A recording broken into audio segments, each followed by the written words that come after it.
I'm trying to help you not look crazy like I have done, because all of these mistakes I'm telling you are ones I have committed myself. I thought I would share them with you.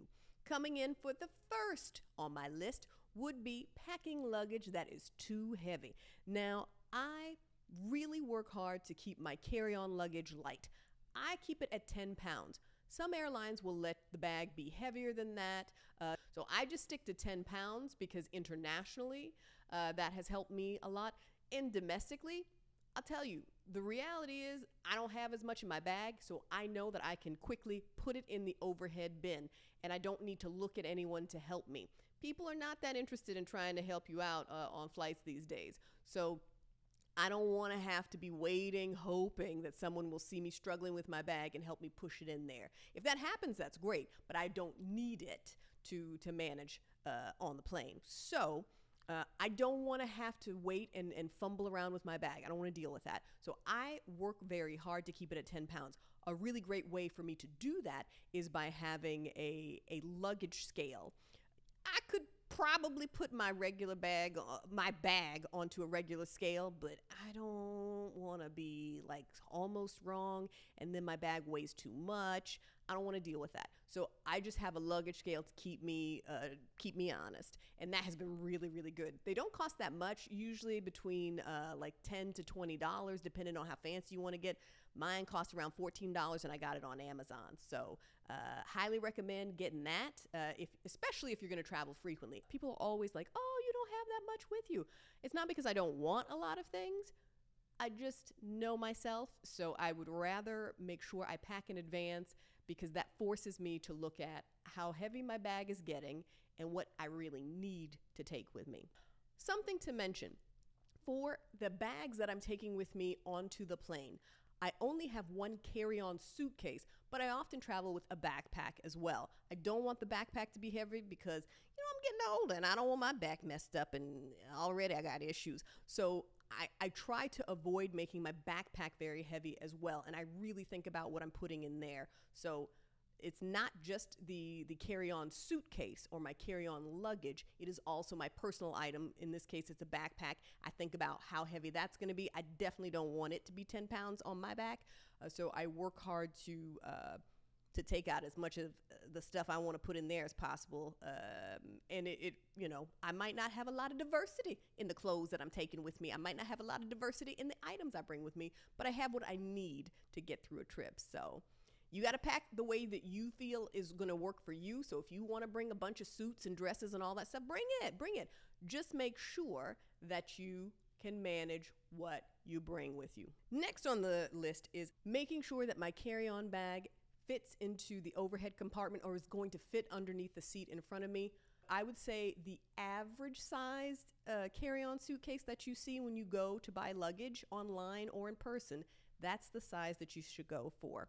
Because when you go get that little bit extra, just think you might have to pay more in the long run because that is a little bit too big.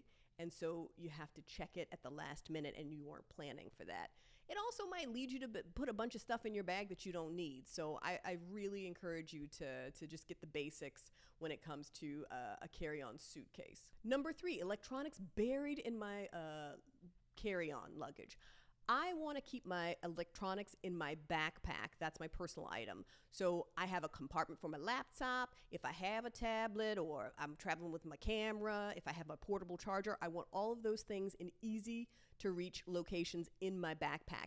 My backpack has several different pockets or compartments, so I tend to put all of those items in those spaces so that I can quickly grab them if I need to. This is also helpful if I travel internationally because TSA PreCheck don't work abroad. So if I have to take out my laptop or anything, I can quickly get to it and I don't have to waste any time. So that's really it. Making sure that I can easily access it just in case an officer wants me to put it in a separate bin or I'm traveling internationally. Number 4 on the list, having a disorganized carry-on. Now, I used to be, and on occasion still am, the person who will just throw a bunch of stuff in a bag because I forgot to pack or I just didn't get around to packing in advance.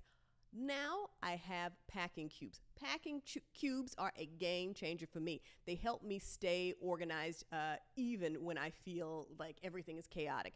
I put my shirts in one, I put my underwear in another, I put my medicine in another, and everything is easy for me to get to. If somebody asks me about a specific item in my bag, I know where it is because I got packing cubes. And it's easy for me to unpack a bag when I get to my hotel or wherever I'm staying. So I love packing cubes for my my carry-on luggage. For my personal item, like my backpack, I also try really hard to put things in little bags or compartments so that way I'm not taking any extra time to find anything that I might be asked about. It's just one less thing to worry about to be more organized, because the day you think, oh, it's fine, nobody's gonna ask me questions, I've got TSA pre-check, that's the day that something goes beep beep on you and they wanna know, what is this thing, what is that? So by having my bag organized, it doesn't matter if they ask me a question, I can easily get whatever item they ask me about, and then we good to go. Number 5, bringing sharp items with me in my carry-on luggage. So it is true that you can bring things like scissors and nail files with you in your carry-on luggage. It depends on the size of these items, but you can travel with them. Recently, when I've traveled internationally, those are items that have been taken from me. So this happened to me in Australia. They took my my nail scissors, and in the UK, they took my nail file. So rather than dealing with that, I just travel with an emery board instead of a nail file. If I need scissors, I just ask to borrow them at reception, or I buy a very small pair and leave them in the hotel room. I just don't travel with sharp objects anymore. I have not had any of those items removed from me while traveling through airports in the U.S. in 10 years, I would say. But I do see comments from people, well, I had this taken from me. Okay. So it does happen. I can't tell you what every TSA officer in the U.S. is going to do, and Lord knows I can't tell you the rules for every airport internationally. So word to the wise, I just don't bring them anymore. Not because I can't. I just don't want to deal with the issue of possibly having it removed from my person. Number 6 is make sure that you're not traveling with shoes that are hard to take off. If you have shoes that are difficult to put on or take off in regular day-to-day life, those are not the ones you want to wear on your travel day. It doesn't mean you can't travel with them, but those should be in your carry-on luggage. Those should not be the ones you wear. Number 7, no socks. It's just feeling the grit underneath your feet is not comfortable. Usually those floors aren't like, there's no carpet, so it's cold. You feel the dirt granules on your feet. It's just not nice. So I recommend, hey, if you want to wear sandals or whatever that day when you get to the airport, that's fine.